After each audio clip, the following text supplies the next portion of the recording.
సాయిరామ్. ఓం సాయీశ్వరాయ విద్మహే సత్యదేవాయ ధీమహి తన్నో సర్వ ప్రచోదయాత్. సాయీశ్వరాయ విద్మహే సత్యదేవాయ ధీమహి తన్నో సర్వ ప్రచోదయాత్. సాయీశ్వరాయ విద్మహే సత్యదేవాయ ధీమహి తన్నో సర్వ ప్రచోదయాత్. ఓం శాంతి శాంతి శాంతి. సాయిరామ్.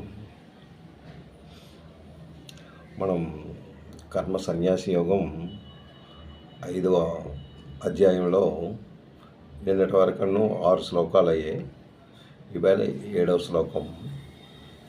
భగవంతుడు 7వ శ్లోకంలో ఏం చెప్తున్నాడు అన్నది మనం జాగ్రత్తగా వింటే, నేను ఏంటంటే ఆ శ్లోకం చదువుతూ దాని తాలూకా మీనింగ్ ఒకసారి మీకు చెప్పి, ఆ తర్వాత అందులో ఉన్న వచనం మీకు ఒకసారి నేను బోధిస్తున్నాను. అంటే దాని తాలూకా మీనింగ్ అంటే నేను చెప్పుకోవట్లేదు, నా అన్నది అక్కడ లేదు, నేను అన్నది అక్కడ లేదు, నాతో భగవంతుడు చెప్పిస్తున్నాడు. నాలో ఉన్న జ్ఞానం మాత్రం ఏమీ లేదు, అది నిల్.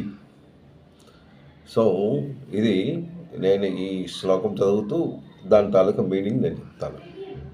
ముందు నేను ఇంగ్లీష్లో ఇంతకుముందు చెప్పాను. సో దానికి కొంతమంది మళ్ళీ తెలుగు వాళ్ళు ఎవరైతే ఉన్నారో వాళ్ళు, లేదండి మీరు ఇంగ్లీష్లో చెప్తున్నారు కానీ దాన్ని తెలుగులోనే కొద్దిగా చెప్పండి అంటే, నేను ఒక్క భాషలోనే నేను చెప్పగలను, తెలుగు ఆర్ ఇంగ్లీష్. సో నేను తెలుగు కొన్నాళ్ళ వరకు చెప్తూ తర్వాత నేను మళ్ళీ ఇంగ్లీష్లో మళ్ళీ చెప్పడానికి నేను ట్రై చేస్తాను. సో ఇప్పుడు 7వ శ్లోకంలో ఏంటుంది అంటే, యోగయుక్త విశుద్ధాత్మ. అక్కడికి మనం మాట్లాడాలి. యోగయుక్త విశుద్ధాత్మ, యోగయుక్త విశుద్ధాత్మ విజిదాత్మ జితేంద్రియ, విజిదాత్మ జితేంద్రియ. అక్కడ మీద లైన్ కంప్లీట్ అయిపోయింది. ఇప్పుడు 2వ లైన్ ఏంటంటే, సర్వభూతాత్మ భూతాత్మ, భూతాత్మ భూతాత్మ, సర్వభూతాత్మ భూతాత్మ, కర్వన్నపి న లిప్యతే. కుర్వన్నపి అంటే కుర్వన్ ప్లస్ అపి, కుర్వన్ అపి న లిప్యతే అనేసి ఇక్కడ ఆయన మనకి చక్కగా చెప్పడం. అంటే యోగయుక్త విశుద్ధాత్మ విజిదాత్మ జితేంద్రియ, ది ఫస్ట్ లైన్. అంటే యోగయుక్త అంటే మనం దేని గురించి ఆలోచిస్తున్నాం? భగవంతుడు అంటే అర్జునుడు ఏంటి వేసాడు ప్రశ్న, దానికి కృష్ణుడు ఎలా జవాబు చెప్తున్నాడు? ఏదో ఒకటే చెప్పమన్నాడు, కర్మయోగా లేకపోతే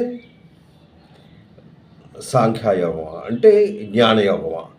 ఏదో ఒక విషయం, ఏదో ఒకటి గురించి నాకు మాట్లాడితే నేను దాన్ని ఆ తోవదారా నేను వెళ్తాను అన్న విషయానికి ఒక్కొక్క శ్లోకం అతను చెప్తాడు. ఈ 2 మంచివే అని చెప్తూ వస్తున్నాడు. నువ్వు కర్మయోగంలో ఉన్నా నువ్వు మోక్షాన్ని చేరుకోలేవు, ఆ తర్వాత సాంఖ్యయోగంలో అంటే జ్ఞానయోగంలో ఉన్నా నువ్వు దానికి చేరుకోగలవు. కానీ నీ తాలూకా ఏదైతే ఎలిజిబిలిటీ ఉందో దాని ప్రకారం నువ్వు స్టెప్ వేయాలి. నీ ఎలిజిబిలిటీ ఏంటి? నువ్వు జ్ఞానయోగానికి అది నీకు అవుతుందా లేదా? జ్ఞానయోగంలో ఉంటే నీ తాలూకా రాగద్వేషాలు అన్నీ విడిచిపెట్టాలి. అది కొద్దిగా క్లిష్టమైన పని. మనసును భగవంతుడి మీద కేంద్రీకరించడం అంటే నీ తాలూకా ఇంద్రియాలన్నెన్నో నీ అదుపులో తెచ్చుకుంటూ ఈ బాహ్య దృష్టితో దేన్ని చూడకుండా అంతర్దృష్టితో చూస్తూ భగవంతుడిని ధ్యానించడం, అది అక్కడ. సో అలాగే కర్మయోగం నువ్వు చేసినప్పుడు ఏంటంటే, శాస్త్రయుక్తంగా వచ్చిన కర్మలు మాత్రమే నువ్వు చేస్తూ సత్కర్మలు చేస్తూ నీ తాలూకా వ్యవహారం అంటే నీ డ్యూటీ నువ్వు నిర్వర్తించాలి. నీ డ్యూటీ ఏంటి అన్నది చక్కగా నువ్వు ఏ తప్పుడు పనులు చేయకుండా, ఏ అబద్ధం ఆడకుండా నువ్వు చక్కగా నిర్వర్తిస్తూ భగవద్ ధ్యానంతో ఉంటూ, ఈ భగవంతుడే నాకు దీని తాలూకా ఫలితం నాది కాదు, నాతో భగవంతుడు పని చేయిస్తున్నాడు. నేను నేను మానవ మాత్రుడిని, నాలో ఎటువంటిది లేదు. అంటే నాకు ఎటువంటి శక్తి ఆ కర్మను చేయడానికి కూడా నాకు ఏమీ శక్తి లేదు. నాతో భగవంతుడు చేయిస్తున్నాడు. దీని తాలూకా ఫలితం కూడా భగవంతుడిదే, నాది కాదు అన్న భావనతో నువ్వు కర్మయోగం చేసినట్టయితే నువ్వు కూడాను దానికి రీచ్ అవ్వగలవు అనేసి పై శ్లోకంలో చెప్పాడు. ఈ శ్లోకంలో ఏంటంటాడు, యోగయుక్త విశుద్ధాత్మ అంటే నువ్వు ఒక యోగిగా ఎలా చేస్తున్నావు, అంటే నీలో ఇంకేం ఉండకూడదు. అంతే ఇందులో విశుద్ధాత్మ అంటే నీ అంతఃకరణంలో ఏదైతే లోనుందో, బాహ్య దృష్టి అంతర్దృష్టి అంటే నువ్వు అంతర్దృష్టితో నువ్వు చూడాలి. బాహ్య దృష్టితో ఏ విషయం నువ్వు చూడకుండా నువ్వు అంతర్దృష్టితో నువ్వు చూసినట్టయితే అక్కడ విశుద్ధాత్మ విజిదాత్మ అంటే నువ్వు మనస్సును వశమునందుకు ఎప్పుడైతే నీ మనసుని కంట్రోల్ చేసుకుంటావో అక్కడ నీకు విజయం కలుగుతుంది.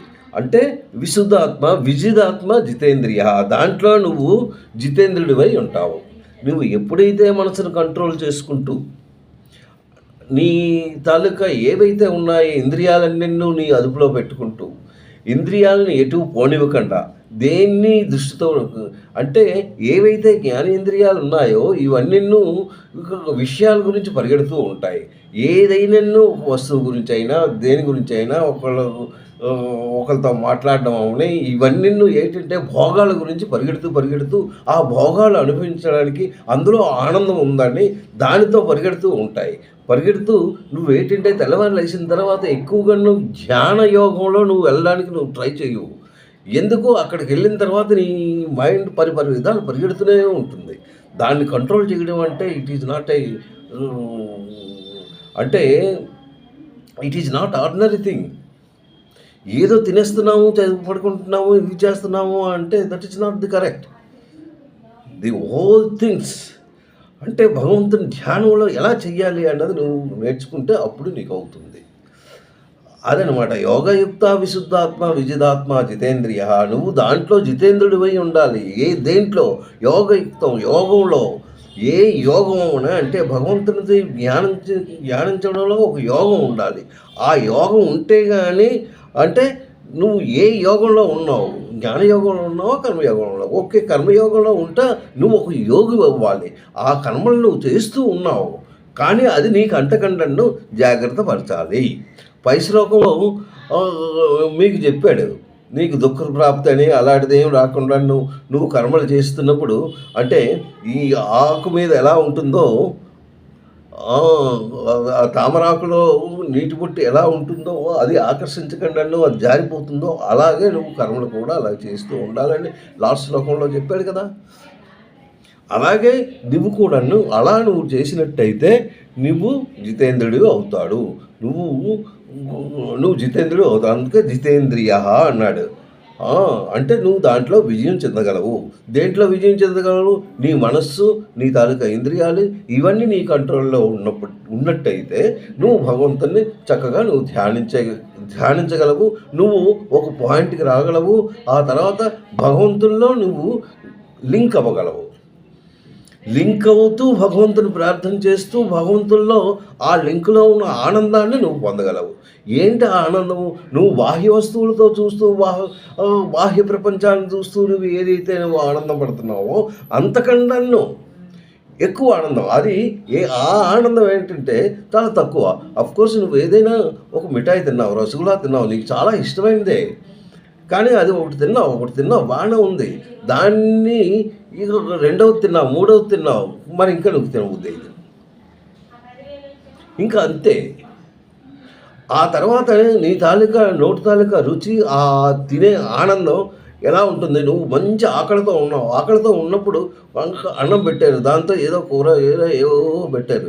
మొట్టమొదట ఒక ముద్దను తింటావు. ముందు నీ ఆకలిని తూర్చడానికి టగ 2 ముద్దలు తినేసిన తర్వాత నీకు దానితో సంతృప్తి కొద్దిగా అనిపిస్తుంది. అప్పుడు ఇంకా నీ స్పీడ్ కొద్దిగా తగ్గుతుంది అనమాట తినడంలో. ఎందుకు? ఆకలితో ఉన్నావు, దానితో నువ్వు ఇది చేసావు అనమాట. అలాగే నువ్వు ఏ ఎలా అయితే ఆకలితో ఉన్నావో అలాగే భగవద్ ధ్యానంలో ఉన్నప్పుడు కూడాను ఆ భగవంతుని ధ్యానించడంలో నువ్వు అలా ఉంటూ ఉండాలి. అలా ఉండి భగవంతుని ధ్యానించినట్టయితే నువ్వు ఆ తోవకు తీరుతుంది. సర్వభూతాత్మ భూతాత్మ అంటే సర్వభూతాత్మ భూతాత్మ. భూతాత్మ అంటే సర్వ ప్రాణుల్లో ఏంటుంది? ప్రతి ప్రాణిలో ప్రాణి కదులుతుంది, ప్రాణి ఏమో జీవిస్తుంది, ప్రాణి ఏమో ప్రతి జీవి కొన్ని వేల జీవరాశులు ఉన్నాయి. ఇక్కడ పక్షులు ఉన్నాయి, జంతువులు ఉన్నాయి, మనుషులు ఉన్నారు. వీళ్ళందరూ ఎలాగ how they are running just you think out. అంటే there must be some power. ఆ పవరే అన్నది ఆత్మ. ఆ ఆత్మ ప్రతి జీవిలో ఉన్నది. అంటే అది భగవంతుని తాలూకా శక్తి. ఆ శక్తిని నువ్వు తెలుసుకున్నట్టయితే నీ ఆత్మ, నీలో ఉన్న ఆత్మను కూడా నువ్వు పరిశుద్ధం చేసుకోగలవు అంటున్నాడు. సర్వభూతాత్మ భూతాత్మ కుర్వన్నపి లిప్యతే. ఆ కర్మలు అంటే నువ్వు కర్మలను ఆచరించుతున్నావు, కానీ అవి నీకు అంటకండను జాగ్రత్త పడాలి. దానితోనే నువ్వు నీ మైండ్ని నువ్వు పరిగెట్టించకూడదు. ఏదైతే నీ డ్యూటీ ఉందో నువ్వు చేసావు, దట్ మచ్ ఓన్లీ. అంతే. నీ కర్మను నువ్వు నిర్వర్తించిన తర్వాత దాని తాలూకా ఫలితం గురించి నువ్వు ఆశించకూడదు. అదంతా ఇంకా భగవంతుని దయ. అంటే నువ్వు ఇక ఏదైతే కర్మ చేస్తున్నావో ఆ కర్మ నీతో చేయిస్తున్నాడు భగవంతుడు అని నీ భావన వచ్చినచో నీ తాలూకా కర్మలు కూడా చక్కగా ఉంటాయి. ఆ కర్మలు నువ్వు చేసినవి కూడాను ఒక విధేయకంగా ఉంటాయి. ఆ తర్వాత అవి శాస్త్రయుక్తంగా నువ్వు చేసినట్టయితే, శాస్త్రాల్లో ఎలా అయితే చెప్పాడో భగవంతుడు ఆ విధంగా నువ్వు కర్మలు చేసినట్టయితే నువ్వు ముక్తిని పొందగలవు అని ఇందులో చక్కగా చెప్తున్నాడు. ఇది 7వ సహకం. యోగయుక్త విశుద్ధాత్మ విజిదాత్మ జితేంద్రియ సర్వభూతాత్మ భూతాత్మ కుర్వన్నపిన నా లిప్యతే. అంటే ఆ కర్మలు వాణిని అంటవు. కర్మలను ఆచరించుతున్నావు.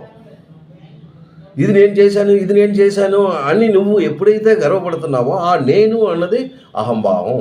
నీకు ఎప్పుడైతే నేను చేశాను, నేను తెచ్చాను, నేను అది చేశాను, నేను ఇది చేశాను అని ఎప్పుడైతే అహంభావం నీలో నేను అన్న అహంకారం వచ్చేసిందో అది నీకు చెందదు. అది నువ్వు జితేంద్రుడు అవ్వలేవు. ఇదంతా భగవంతుడే చేయిస్తున్నాడు అన్న భావనతో నువ్వు చేసినట్టయితేనే అప్పుడు చేయగలవు. సాయిరాం. తప్పులుంటే క్షమించండి.